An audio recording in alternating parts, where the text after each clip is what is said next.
Olá! Durante esta aula, nós estudaremos as equações de Saint-Venant. Os escoamentos em canais podem ser representados matematicamente como tridimensionais, bidimensionais e unidimensionais. Um escoamento tridimensional depende de x, y e z, como indicado nesta figura, que corresponde à solução numérica das equações de conservação de massa, Navier-Stokes com médias de Reynolds, e o modelo de turbulência Ky. Ela ilustra o escoamento em quedas sucessivas em um canal em degraus com soleiras terminais. Vejam esse exemplo. Ele nos mostra um escoamento variável em um canal em degraus. Notem que não aparece o eixo Z. Quando simulado dessa forma, tendo como variáveis independentes apenas os eixos x e y, ainda que o tempo faça parte do conjunto de variáveis independentes, o escoamento é classificado como bidimensional. A animação apresentada agora nos mostra a altura de escoamento em função de x e do tempo. O gráfico também apresenta o fundo do canal com uma elevação. Vejam a formação de ondas e de um ressalto hidráulico ajusante da elevação de fundo após uma perturbação provocada com a redução da vazão inicial em 30%. Nesse caso, não é possível ver detalhes no plano XY como aqueles da simulação anterior, porque o escoamento é unidimensional, ou seja, x é a única variável independente que representa o espaço. Essa foi uma das simplificações adotadas por Saint-Venant. Não calcularemos as distribuições de velocidades e é assumido o coeficiente de correção da quantidade de movimento igual a 1. Assim como ocorreu para o escoamento permanente gradualmente variado, assume-se a existência de linhas de corrente retilíneas e paralelas ou com curvaturas pequenas, de tal maneira que seja válida a distribuição hidrostática de pressões. Assume-se também como válida uma equação de resistência originalmente desenvolvida para o regime permanente e uniforme, como a equação de Manning e a de Darcy-Weisbach. O canal deve ser prismático e com ângulo θ pequeno, de tal maneira que o P sobre γ seja igual a H. Se necessário, pode-se adotar P sobre γ igual a H vezes o cosseno de θ, eliminando esta restrição. O canal deve ter fronteiras fixas. Não pode apresentar erosões para as condições simuladas, como ocorre neste exemplo. Saint-Venant não considerou aporte lateral ou superior de vazão, mas essa simplificação pode ser superada com a inclusão de uma vazão por unidade de largura das margens, representada aqui por QL. Além dessas simplificações, assumiremos que não há ação do vento na superfície livre e que o escoamento é incompressível e monofásico. O volume de controle escolhido para a dedução faz parte desse trecho de um canal no qual ocorre um escoamento variável. O eixo X está indicado no desenho e é paralelo ao fundo do canal. As variáveis independentes do problema são x e o tempo t. Vejam o volume de controle de comprimento infinitesimal dx, com entrada na seção 1 e saída na seção 2. A largura de topo, assim como a altura de escoamento e a vazão, é função de x e de t. Com a ocorrência do escoamento variável, a superfície livre pode subir ou descer, movimentando-se com velocidade Vy igual à derivada parcial de y em relação ao tempo. A elevação dy da superfície livre em um intervalo de tempo dt está indicada no desenho como o produto da derivada de y em relação ao tempo pelo intervalo dt. Tal elevação corresponde ao volume infinitesimal b vezes dx vezes dy entre as duas seções. Agora que o volume de controle foi escolhido e as variáveis foram definidas, vamos deduzir a equação diferencial que tem como origem a conservação de massa. Relembrando, podemos enunciar a equação de conservação de massa para um fluido em escoamento por meio de palavras. A massa de água que entra no volume de controle por unidade de tempo menos a massa que sai do volume de controle por unidade de tempo é igual à variação de massa no volume de controle por unidade de tempo. Para o escoamento incompressível, ou seja, com massa específica constante, essa equação é reduzida a um balanço de volumes. Com o ΔT tendendo a zero, encontraremos a mesma equação empregada para o estudo do esvaziamento de um reservatório ou bacia de detenção. Agora, entretanto, a entrada não corresponde a um hidrograma e a saída não é composta por orifícios e vertedores. Estamos estudando um volume de controle com seções de entrada e saída arbitrárias, pertencentes a um escoamento em um canal. Na seção de entrada, localizada na posição x, a vazão é igual a Vx vezes a área molhada A. Na seção de saída, a vazão é igual a V em x mais dx vezes A em x mais dx. Nesse estágio da dedução, precisaremos empregar uma reta para relacionar a vazão de entrada com a vazão de saída. Lembre que a distância entre as seções 1 e 2 é infinitesimal e que por isso a reta corresponde a uma forma adequada para o cálculo. Recomendo uma breve revisão da série de Taylor. Vejam que calculamos a velocidade média em x mais dx com a velocidade média em x mais a derivada parcial de vx em relação a x vezes dx, que é a distância até a seção x mais dx a partir da seção x. Do mesmo modo, calculamos a área molhada em x mais dx e, em seguida, multiplicamos a velocidade pela área para calcular a vazão. O uso da propriedade distributiva leva a este resultado. O último termo, aquele com produto de diferenciais, pode ser desprezado. Olhem agora para a soma destacada com um retângulo azul. Dos nossos estudos de cálculo, podemos escrever a seguinte igualdade. Subtraindo Vx a x de Vx a x e escrevendo o termo restante no segundo membro, a equação assume a seguinte forma. Resta reescrever a derivada parcial do volume em relação ao tempo. Conforme apresentado antes, o volume infinitesimal é igual a dy vezes b vezes dx, e a variação infinitesimal da área molhada é b vezes dy.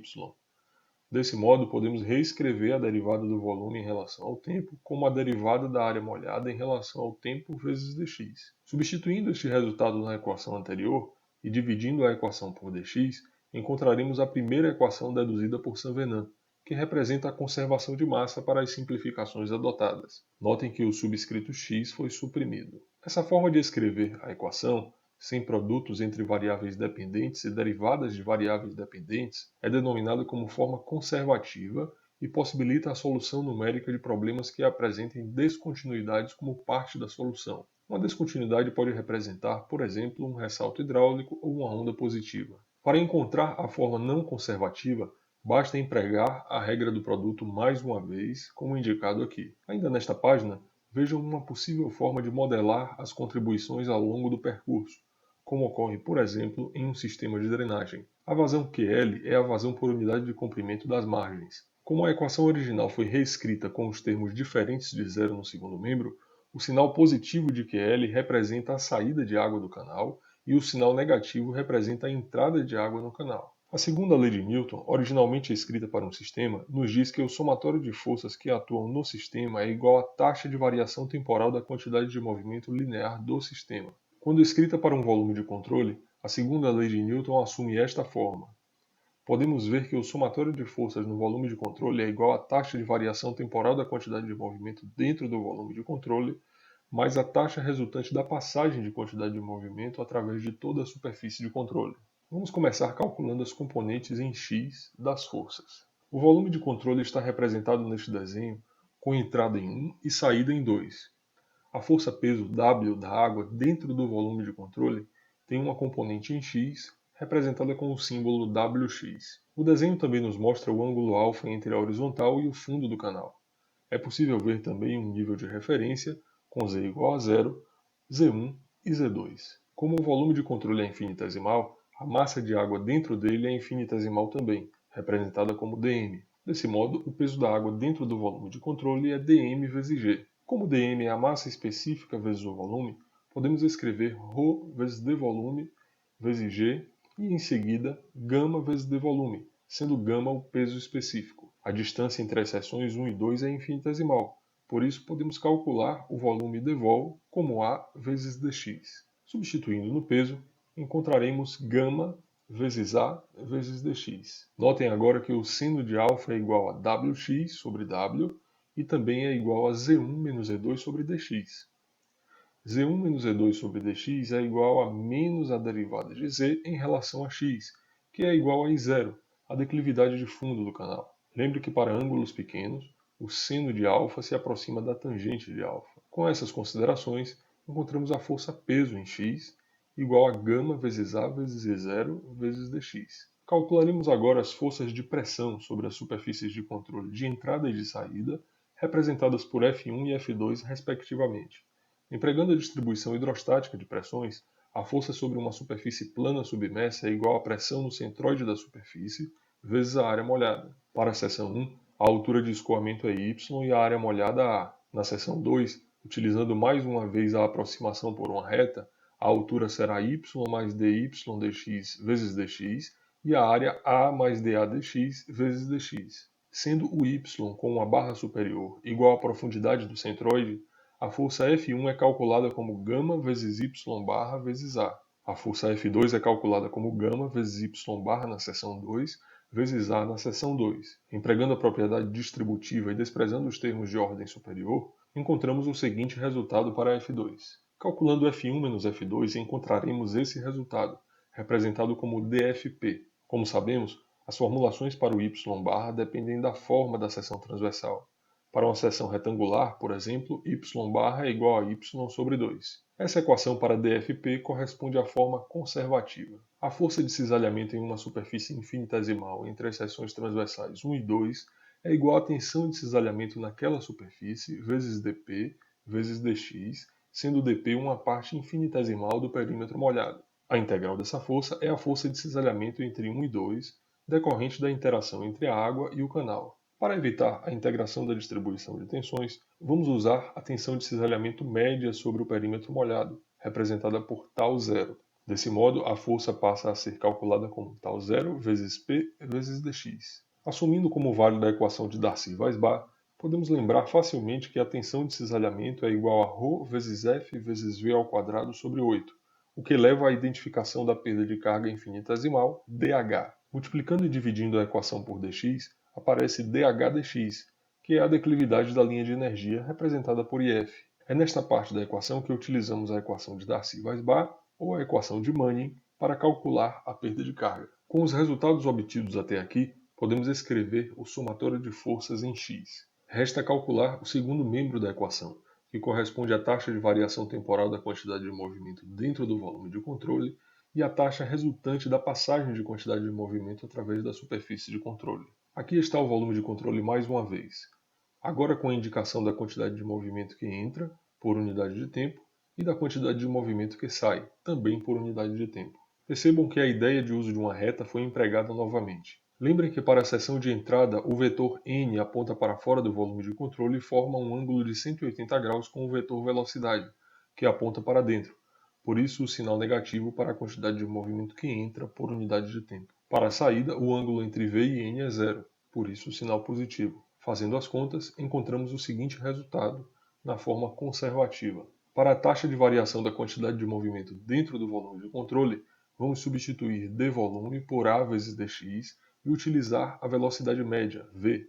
Isso simplifica a integração no volume para uma integração em x. Usando o teorema do valor médio e sabendo que x2 menos x1 é igual a dx, podemos escrever a derivada parcial de ρ vezes v vezes A em relação ao tempo vezes dx. Após a substituição de todos os resultados na segunda lei de Newton, é obtida esta equação. Se ela for dividida por ρ vezes dx e organizada, podemos escrever a forma conservativa da equação resultante da segunda lei de Newton. Notem que utilizamos Q igual a V vezes A. Se a equação for reorganizada para que tenha a forma apresentada no quadro amarelo, podemos utilizar a igualdade para interpretá-la. Para IF igual a I0, temos a condição que representa o escoamento permanente e uniforme. Para IF igual ao restante da equação, exceto aquele que contém a derivada temporal, a equação resultante é a do regime permanente gradualmente variado. Incluindo o termo que contém a derivada temporal, é obtida a equação deduzida. Aqui está um resumo, com a forma conservativa do sistema de equações de Saint-Venant e com a forma não conservativa. Veja no livro Hidráulica Básica a dedução para a forma não conservativa. Não conhecemos soluções analíticas para essas equações com todos os termos. Por isso, precisaremos de conhecimentos de cálculo numérico para resolvê-las. Vejam que são duas equações diferenciais parciais, de primeira ordem e não lineares. Essas equações podem ser representadas como uma única equação cujas variáveis são matrizes, geralmente chamada de forma vetorial. Vamos entender quem são as variáveis Q, F e S. O vetor Q tem como primeiro elemento a área molhada e como segundo elemento a vazão. Lembre que essas são as variáveis presentes nas derivadas temporais das equações.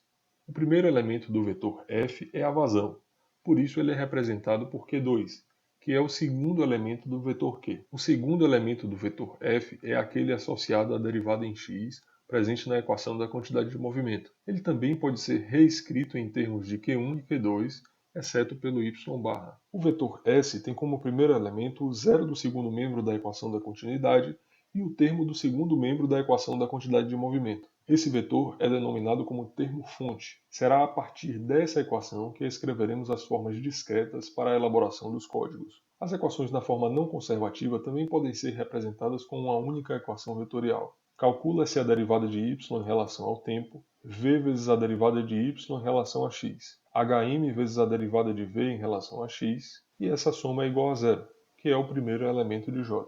Para a equação da quantidade de movimento, as operações são semelhantes. Veja.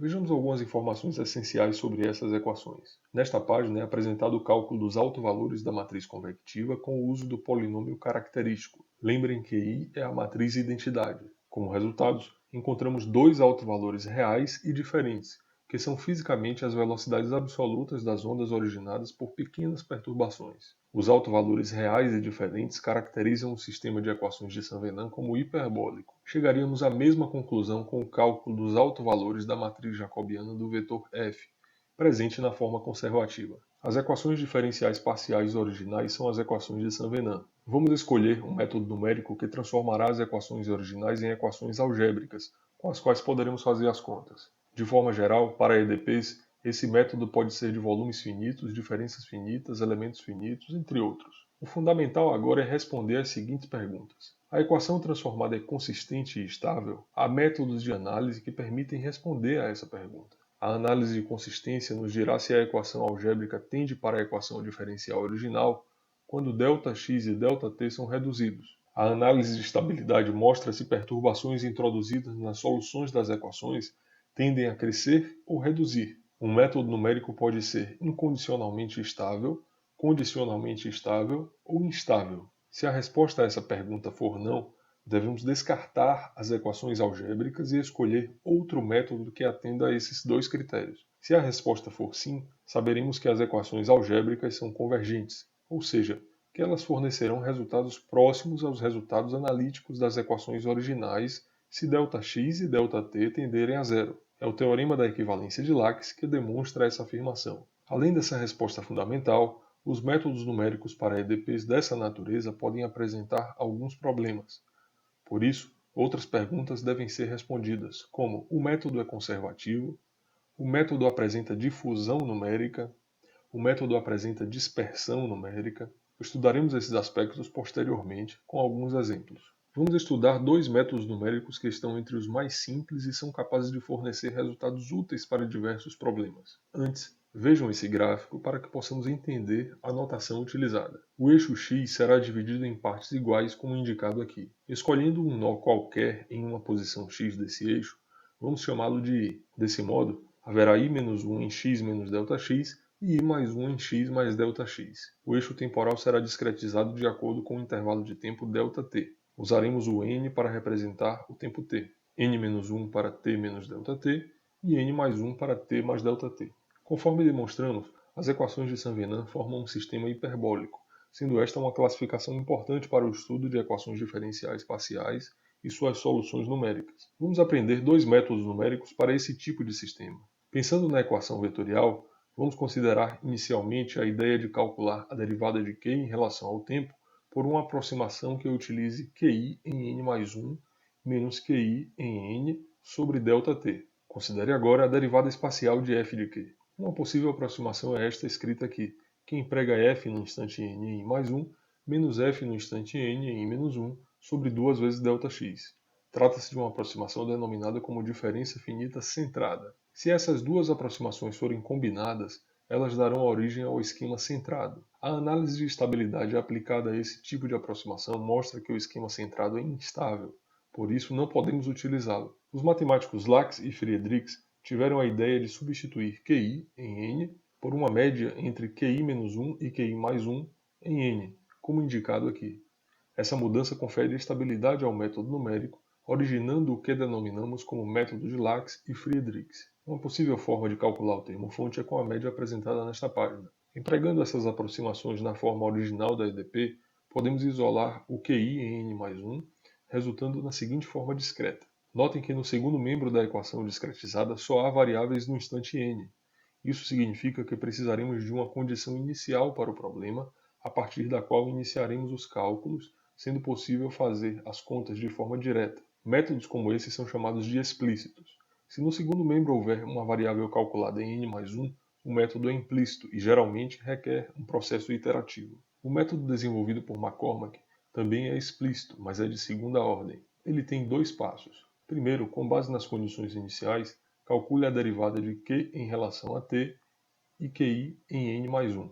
Com os valores de qi em n mais 1, calcule a derivada dqi dt em n mais 1 com os valores calculados anteriormente. Finalmente, calcule a média entre essas duas derivadas para calcular qi em n mais 1 de forma definitiva. Esses dois métodos são condicionalmente estáveis e devem respeitar a condição de Courant. Essa condição estabelece que o valor máximo do módulo da velocidade absoluta das ondas, v mais a celeridade relativa, vezes ΔT sobre Δx, seja menor ou igual a 1. Como mencionado antes, precisaremos de condições iniciais para resolver os problemas. Condições iniciais são os valores das variáveis dependentes no instante t igual a zero, em todos os pontos do eixo x. Para escoamentos em canais, elas podem ser o regime permanente uniforme, com a especificação de h igual a h0 e q igual a q0. As condições iniciais podem ser também estabelecidas a partir da curva de remanso e da vazão correspondente, sendo necessário solucionar a EDO do escoamento permanente gradualmente variado. Podemos imaginar um canal com água parada, ou seja, com a velocidade igual a zero e com os valores de H especificados. Essa condição pode ser útil, por exemplo, para o estudo da abertura de uma comporta a partir do repouso, com o intuito de estudar o rebaixamento da superfície livre. Ela pode ser útil também em estudos de ruptura de barragens, quando é assumida a hipótese de ruptura instantânea. Além das condições iniciais, para resolvermos as equações, precisaremos das condições de contorno. Condições de contorno representam o que ocorre nas fronteiras do domínio computacional. Considere, por exemplo, a existência de uma comporta na entrada do canal. A condição de contorno deve ser capaz de representar adequadamente a existência da comporta. Vamos entender como impor de forma correta as condições de contorno. Aqui estão novamente as equações de Saint-Venant na forma não conservativa. Multiplique a equação da continuidade por φ, que por enquanto é um fator desconhecido. Em seguida, some a equação resultante à equação da quantidade de movimento. Agora organize a equação para que sejam facilmente identificadas as derivadas materiais de y e v. Como os termos entre parênteses são iguais a dx dt, podemos concluir que φ é igual a raiz de g sobre hm e igual a menos a raiz de g sobre hm. Substituindo φ em dx dt, encontraremos novamente os autovalores da matriz convectiva, ou seja, as velocidades absolutas das ondas. Substituindo os valores de φ na equação diferencial ordinária obtida após a identificação das derivadas materiais, encontraremos dois sistemas de equações diferenciais ordinárias. Essas equações são válidas desde que sejam resolvidas simultaneamente com as respectivas equações de dx dt. Em um plano xt, a relação entre x e t é denominada como curva característica. No início da solução de um problema, as condições iniciais estão nos pontos A e B. O ponto P está no futuro, ou seja, ele contém a solução das equações após a integração. Em seguida, os valores obtidos em P são utilizados novamente para calcular novos resultados em um instante posterior. Como a integração deve ser feita respeitando cada uma das EDOs que definem as curvas características, aquelas que contêm a derivada dx dt, é dito que a informação viaja ao longo das curvas características. Em outras palavras, uma perturbação ocorrida em A ou B chegará ao ponto P através do caminho definido pela curva característica, no plano espaço-tempo. Por que precisamos desse conhecimento? Para responder a essa pergunta, vamos estudar alguns exemplos que ajudarão a entender a utilidade desse conhecimento, além de ajudar na compreensão do significado físico das características. Nesse primeiro exemplo, o domínio computacional tem uma comporta na entrada e, junto à saída, o escoamento é supercrítico. Nós conhecemos a altura de escoamento e a vazão na saída da comporta, que indicam a ocorrência de escoamento supercrítico naquela posição. Com essas informações, podemos calcular os autovalores V mais C e V menos C.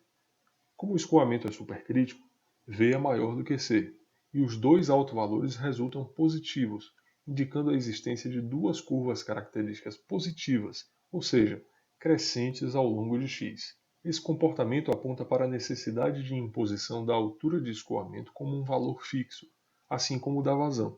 Vale recordar os experimentos que realizamos no início dos estudos sobre a energia específica, demonstrando que em um escoamento supercrítico as ondas não viajam para a montante. Como o escoamento é supercrítico na entrada, a informação deve seguir o caminho de fora para dentro do domínio, sendo fixada por quem está resolvendo as equações. Por outro lado, olhando para a saída do domínio, que também tem escoamento supercrítico e características positivas, não podemos impor a altura de escoamento ou a vazão, uma vez que isso significaria propagar os valores dessas variáveis do contorno para dentro do domínio, ou seja, de jusante para montante, o que seria uma incoerência para o escoamento supercrítico. Olhando para o exemplo 2, vemos uma saída com escoamento subcrítico.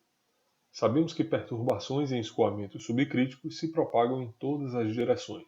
Sabemos também que V é menor do que C para o escoamento subcrítico, resultando em autovalores diferentes, um positivo e o outro negativo, condição que corresponde a uma curva característica positiva, que leva a informação do domínio para o contorno, e outra negativa, que leva a informação do contorno para o domínio. Nessas condições, devemos impor uma das variáveis e calcular a outra com base no que ocorre dentro do domínio. O mesmo raciocínio deve ser utilizado se o escoamento subcrítico ocorrer na entrada do domínio, como no exemplo 3. Vejam que na saída desse domínio ocorre um escoamento crítico, o que implica calcular uma das variáveis com o que ocorre dentro do domínio, já que haverá um alto valor positivo.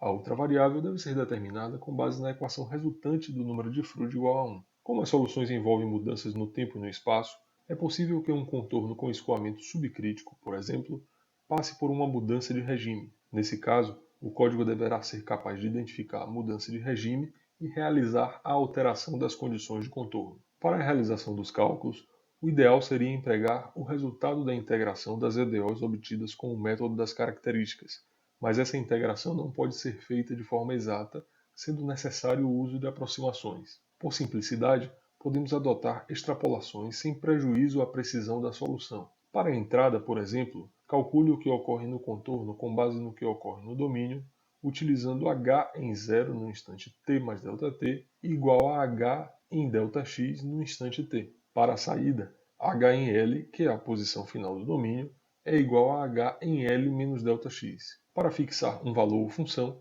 você pode empregar um dado correspondente a h ou a vazão, pode utilizar um hidrograma, uma relação entre h e o tempo para representar o efeito da maré, por exemplo, entre outras possibilidades. Aqui estão as referências sobre esse assunto.